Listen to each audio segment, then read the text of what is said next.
Todo comenzó el viernes 1 de octubre del año 1943 en una de las ciudades más hermosas de Colombia, Cali, ubicada en el departamento del Valle del Cauca. En Colombia, a nivel social, la Segunda Guerra Mundial estaba teniendo un gran impacto con la economía colombiana afectada por la reducción de los mercados europeos y asiáticos. La Segunda Guerra Mundial estaba en su apogeo. La guerra había creado un entorno de incertidumbre y cambio en todo el mundo, y Colombia no fue la excepción. La guerra había traído consigo cambios sociales importantes en Colombia, incluyendo la urbanización y el crecimiento de la clase media. Los movimientos sociales, como el movimiento obrero y el movimiento campesino, estaban ganando fuerza en Colombia en esta época. En este contexto nació nuestro personaje de hoy, José Santa Cruz Londoño. Bienvenidos a mi canal, mi nombre es Adriana Chilito, gracias por estar aquí. Si les interesa este contenido histórico y social, los invito para que activen la campanita de notificaciones. De esta manera YouTube les va a avisar cuando suba un nuevo video. También me pueden seguir en mis diferentes redes sociales. Me encuentran en Instagram, Facebook, en X y TikTok como @lachilito. Comenzamos.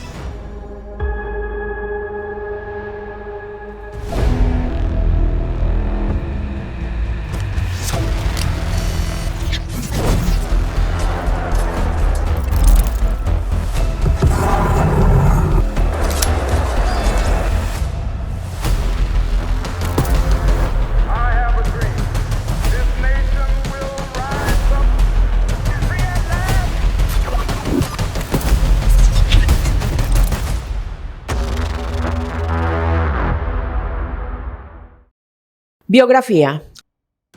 José Santa Cruz Londoño, alias Chepe, fue más que un nombre en los expedientes judiciales. Fue cerebro, músculo y sombra de un imperio criminal que tuvo a Colombia entre sus garras. En el tablero de ajedrez del narcotráfico, él jugó como alfil de sangre, moviéndose sigilosamente entre el poder, la traición y la muerte. José de Santa Cruz Londoño creció en una familia de clase media. También fue conocido como el estudiante por haber realizado estudios universitarios relacionados con ingeniería química en la Universidad del Valle en el año 1967. A Santa Cruz se le conocieron 4 compañeras sentimentales y 6 hijos, quienes nacieron y residen en los Estados Unidos. Desde joven mostró inclinaciones hacia el negocio, pero no precisamente el legal. Sus primeros pasos se dieron en el contrabando, actividad que por décadas ha sido la cuna de muchos capos del crimen organizado en América Latina. Aunque fue un hombre de silencios más que de discursos, su ascenso fue ruidoso. En los años 80, junto a Miguel y Gilberto Rodríguez Orejuela, primero formaron un grupo delictivo conocido como los Chema. Se dedicaban principalmente al tráfico de marihuana. Después pasarían a llamarse el Cartel de Cali, organización criminal que en su apogeo llegó a suministrar el 80% de la cocaína en Estados Unidos. En los años 80 fue enviado a la joya de la corona del cartel, Nueva York, donde vivió bajo el alias de Víctor Crespo. Santa Cruz aprovechó sus conocimientos de ingeniería química e inició la producción de cocaína en el país del norte. El gobierno estadounidense lo consideraba el diseñador de las redes de distribución internacional del cartel, el estratega financiero, el operador que tejía las redes logísticas y financieras del cartel. Fue el encargado de consolidar la red de sicarios y hombres armados del cartel, para lo cual estableció una alianza con viejos miembros del cartel de Medellín. Coordinó el asesinato de unos 27 posibles testigos en su contra y algunos de los otros capos del cartel, y aparentemente estaba organizando el asesinato de importantes figuras del gobierno. En junio de 1995, el periodista Manuel de Dios lo expuso como un capo de la droga colombiana, lo que obligó a Santa Cruz a volver a Colombia con su esposa Amparo Castro. El mismo periodista también habría escrito sobre el hermano de Pacho Herrera. La nota periodística en cuestión se titulaba ¿Cómo cayó el grupo de Matasiete Herrera? La tecnología los hundió. Testigos afirmaron que cayó muy mal en el cartel que el periodista estuviera escribiendo sobre Ramiro Herrera, quien fue detenido el 2 de diciembre de 1991 con 12 toneladas de cocaína escondidas entre postes de cemento llegados desde Venezuela. En esa ocasión, 44 miembros de la red de distribución del cartel de Cali en Nueva York fueron capturados. La DEA se indicó a Ramiro Herrera de ser el encargado del manejo de los negocios de la mafia vallecaucana en la llamada capital del mundo. Según el periódico El Tiempo, otros dos cabecillas, Carlos Guzmán y Alfonso Martínez, también fueron detenidos. Posteriormente, Ramiro Herrera aceptó su culpabilidad y fue condenado a 30 años de cárcel. El periodista Manuel de Dios Unanue fue asesinado el 11 de marzo de 1992 en el restaurante El Mesón de Asturias, ubicado en Queens, en New York, y se cree que el asesinato fue ordenado por José Santa Cruz Londoño y cometido por el presunto sicario Alejandro Wilson Mejía Vélez, que en ese momento tenía tan solo 18 años de edad. Su asesinato fue el primero de un periodista en suelo estadounidense ordenado por narcotraficantes colombianos. De Dios trabajaba para el diario La Prensa. El asesino del periodista fue condenado a cadena perpetua. Un año y medio después, la Fiscalía de Nueva York vinculó a este crimen a John Harold Mena, Juan Carlos Velasco y Elizabeth Castaño, quienes se declararon culpables esperando a cambio una rebaja de pena. En Colombia, mientras tanto, el panorama era claro. Por un lado, el cartel de Medellín ocupaba todos los titulares, mientras que el de Cali era inteligencia y corrupción. Donde Pablo Escobar usaba bombas, Santa Cruz usaba maletines llenos de dinero. Su estilo era meticuloso, evitaba la violencia innecesaria y prefería corromper instituciones antes que enfrentarlas directamente. Sin embargo, después de la desaparición del cartel de Medellín, las autoridades colombianas centraron su atención en el cartel de Cali, especialmente tras el escándalo del proceso 8000. En ese tiempo, varios líderes fueron capturados. Santa Cruz fue detenido el 4 de julio de 1995. El cerco y la caída. Todo imperio tiene su ocaso. A mediados de los años 90, tras la caída de Escobar, el gobierno colombiano, apoyado por agencias estadounidenses, centró su artillería en el cartel de Cali. En 1995, las autoridades adelantaron un minucioso y tenso operativo que definitivamente logró la captura del capo. El grupo élite de la policía encargado para asestar este golpe recibió una instrucción clara: capturarlo con vida, no debe escapar, no debe morir. El informante llamó desde una línea segura. Su voz tensa, temblorosa, indicaba la ubicación del tercero al mando del cartel de Cali. En una sala sin ventanas del comando de operaciones, los jefes de inteligencia esbozaban el plan: interceptar la salida del vehículo, usar vehículos civiles para no alertar y evitar intercambio de disparos en zona residencial. Chepe Santa Cruz fue capturado a las 8:25 en el restaurante Carbón de Palo, ubicado en la calle 109 con avenida 19, luego de que fuera reconocido por una escolta del director de la Policía Nacional, general Rosso José Serrano Cadena. Según las versiones oficiales, poco después de las 8 de la noche, Santa Cruz llegó hasta el restaurante y se ubicó en una de las mesas. En el mismo lugar se encontraba el escolta de Serrano, quien reconoció el rostro del capo. El hombre habría llamado a su superior y el operativo habría comenzado de ipso facto. Chepe fue trasladado a la sede de la policía, mientras la dirección de la Policía Judicial Dijín cotejaba las huellas dactilares. Uno de los agentes le tomó una fotografía instantánea y la envió por radio cifrada al centro de operaciones. En cuestión de segundos, la confirmación llegó desde la base. Objetivo confirmado: el Santa Cruz. Después de estos tensos momentos, el Ministerio de Defensa emitió un breve comunicado a la prensa. En una operación de inteligencia fue capturado en Bogotá el narcotraficante José Santa Cruz Londoño, uno de los jefes del cartel de Cali. Será puesto a disposición de la justicia. La noticia inmediatamente recorrió el mundo. CNN, BBC y El País replicaron el titular: el número 3 del narcotráfico ha caído. Santa Cruz fue ingresado a la cárcel La Picota en Bogotá. Se le asignó una celda de alta seguridad. Pero lo que nadie imaginó fue que en menos de 7 meses se escaparía. Y entonces volvería a cometer delitos. Y peor aún, a matar. La fuga. El 11 de enero de 1996 ocurrió una de las fugas más escandalosas y misteriosas en la historia del narcotráfico colombiano. Se registró en la cárcel La Picota de Bogotá. Un escape que pareció más una liberación pactada que una huida forzada. Ese jueves, en el pabellón de alta seguridad de La Picota, José Santa Cruz Londoño recibió su almuerzo habitual.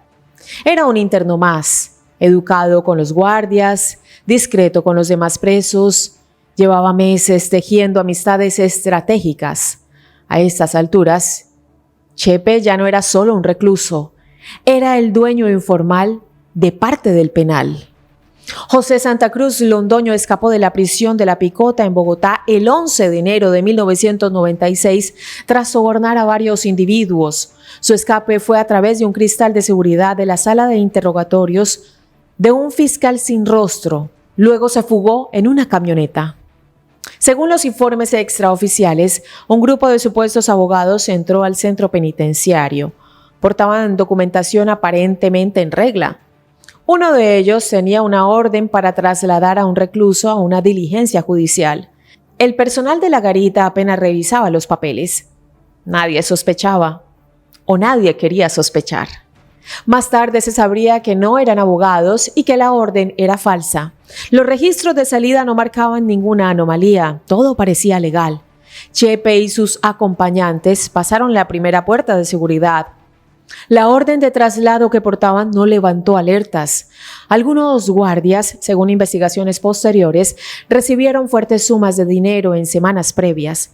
Otros simplemente miraron hacia otro lado. José Santa Cruz Londoño cruzó el control final sin revisión. Subió a una camioneta estacionada frente al portón. No hubo alarmas, persecución ni disparos. La camioneta arrancó y se perdió entre el tráfico de Bogotá. A las 3 de la tarde, un funcionario del INPEC, Instituto Nacional Penitenciario y Carcelario, intentó verificar el paradero de Santa Cruz para una diligencia interna. Pero el hombre no aparecía ni estaba en su celda. Comenzó a llamar a los guardias, a dar alertas, pero no recibió respuesta alguna hasta que confirmaron que el recluso no estaba en las instalaciones. No sabían dónde estaba. El caos comenzó en La Picota. Se cerraron las puertas y comenzaron los interrogatorios a los guardias. Se revisaron las cámaras, pero Chepe ya estaba lejos. Los medios empezaron a informar lo que estaba sucediendo. ¿Cómo se escapa el jefe de un cartel en pleno centro penitenciario sin que nadie dispare, grite o alerte? Las versiones oficiales hablaban de un error, pero las investigaciones hablaban de complicidad, sobornos y negligencia criminal. El entonces general Rosso José Serrano no pudo ocultar su furia. Lo consideró como una vergüenza institucional. Días después, varios funcionarios del INPEC fueron retirados e investigados y fue reestructurada la seguridad carcelaria. Mientras tanto, Chepe, protegido por una red de expolicías y sicarios, emprendió una vendetta personal contra antiguos aliados que, según él, lo habían traicionado. Se dice que desde la clandestinidad orquestó una serie de asesinatos selectivos contra antiguos socios, policías corruptos e incluso miembros del Cartel del Norte del Valle. La noche de su muerte. Hay diferentes versiones sobre la muerte del capo. La versión oficial indica que Chepe Santa Cruz fue asesinado por Carlos Castaño Gil de las Autodefensas Unidas de Colombia. Otras de las versiones mencionan la posibilidad de que Chepe Santa Cruz haya sido asesinado por agentes estatales o por miembros de otros grupos armados. También se ha sugerido que pudo haber sido asesinado por traición dentro de su propia organización. Lo cierto es que un grupo élite de la Policía Nacional, dirigido por el general Rosso José Serrano, ya tenía su pista. Santa Cruz, quien a bordo de un campero Suzuki Samurai negro de placas MDL53 intentaba evadir la persecución de un escuadrón del bloque de búsqueda, Intentó hacer frente a las autoridades policiales. A primera vista parecía un tiroteo callejero, a 1 kilómetro del Hotel Intercontinental de Medellín, en el sector de Las Palmas. Pero no era un simple altercado. Estaba siendo perseguido José Santa Cruz Londoño. En cuestión de minutos fue acribillado. Recibió múltiples disparos, varios de ellos en la cabeza. Murió al instante tendido sobre el asfalto entre charcos de sangre. Las autoridades anunciaron su muerte como un golpe letal al narcotráfico. Los periodistas corrieron a las rotativas, pero en los bajos fondos de Cali y Bogotá se dijo otra cosa. A Chepe lo entregaron. El director de la policía señaló que la constancia de sus hombres y el perfeccionamiento en la inteligencia policial permitió que en un enfrentamiento ocurrido después de las 11 de la noche fuera dado de baja Santa Cruz. Señaló que Santa Cruz llevaba 20 días en Medellín. Él estaba muy tranquilo, pensaba que las autoridades no lo podrían encontrar en esa ciudad. Al momento de su neutralización, se transportaba con 15 personas. Serrano dijo que muchos de los hombres que participaron en la operación actuaron disfrazados, unos vendiendo helados, vendiendo lotería, trabajando en los bares o como taxistas. Chepe vestía un pantalón azul, una camisa azul oscura con rayas blancas y unos zapatos color marrón. Estaba sin bigote, sin barba y con el cabello oscuro. El presidente Ernesto Samper Pizano describió el hecho como producto de una lucha integral contra el flagelo de las drogas y una evidencia al mundo de los esfuerzos por hacer frente al narcotráfico. El mandatario en ese momento señaló al capo abatido como responsable del asesinato del gobernador Roldán Betancourt y en Estados Unidos del asesinato del periodista Juan de Dios Unanue. Años después, un sicario del norte del Valle dijo en una entrevista en la cárcel: a Chepe no lo mataron por traidor, lo mataron porque era el único que sabía hablar con enemigos y convertirlos en aliados. Eso lo hacía demasiado peligroso. Posteriormente, la familia de Santa Cruz, en cabeza del abogado Guillermo Villa Alzate, solicitó una investigación ante la Procuraduría para establecer las circunstancias en las que se produjeron los hechos. Villa dijo que para esclarecer esta situación se pidió a la Fiscalía Seccional de Cali que se permitiera la práctica de una segunda necropsia, aunque la solicitud fue negada. La petición se hizo para determinar si Santa Cruz había disparado y para establecer la distancia en la cual se hicieron los disparos que causaron su muerte, ya que según su familia, a Santa Cruz lo ejecutaron. El abogado explicó que con base en esas consideraciones se hizo la petición para que se estableciera la verdad de lo acontecido, porque si la orden de captura terminó con una ejecución, estaban ante la perpetración de un crimen de Estado. En la cultura popular, Santa Cruz Londoño es interpretado por Néstor Alfonso Rojas en la serie de Caracol Televisión El Cartel de 2010 como Ignacio Nacho Sotomayor. En la precuela de 2021 de Snitch Cartel Origins, el actor Julián Farieta interpreta a una versión más joven del personaje. En 2012, la serie de Caracol Televisión Escobar, el patrón del mal, es interpretado en un papel menor por Hermes Camelo. En 2013, la serie de RCN Televisión Tres Caínes es interpretado por Carlos Congote como el personaje de Giuseppe Pepe Santamaría. En 2014, la serie de RCN Televisión En la boca del lobo es interpretado por Bruno Díaz como el personaje de Pepe de la Cruz. En Narcos y Narcos, México, Santa Cruz fue interpretado por el actor portugués Pepe Rapazote. Se le retrata como asesinado por Fidel y Carlos Castaño Gil.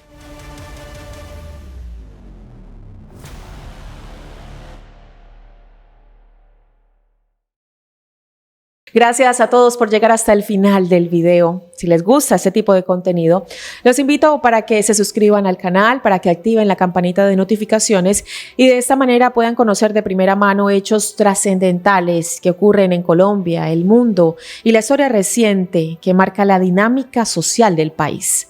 Síganme en mis redes sociales, me encuentran en Instagram, Facebook, X y TikTok como @lachilito. Le envío un saludo especial a los suscriptores y a los miembros. Hoy vamos a saludar a Claudio García. Claudio, gracias por tu apoyo incondicional.